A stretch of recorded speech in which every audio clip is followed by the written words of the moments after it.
Magandang araw mga kapitro. Dito pala tayo ngayon sa port at ito gagawin natin ngayong araw.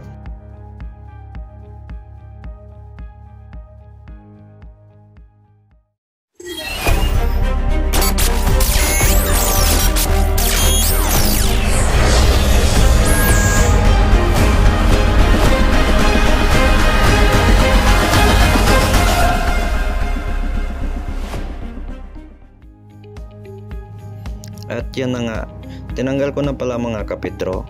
Gagawa tayo ng bagong lagayan ng padlock at mag-a-adjust lang tayo ng stud bolt ng isang lagayan niya. At mag-cut lang tayo muna ng flat bar mga kapitro. At yan pala ang gagawin natin. Bubutasan natin yan mamaya.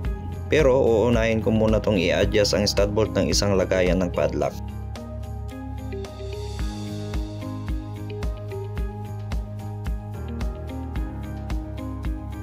At pagkatapos natin itong i-welding mga kapitro, pupunta na tayo sa workshop ng engine room. Dahil dito sa workshop natin wala tayong drill press machine mga kapitro.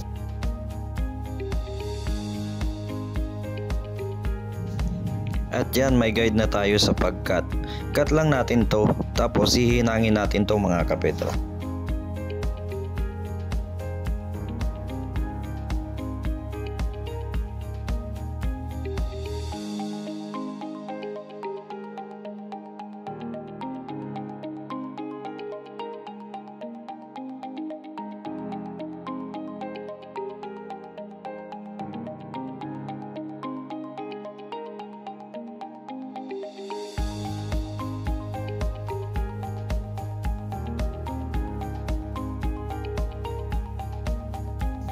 At ito na pala finished product natin mga kapitro.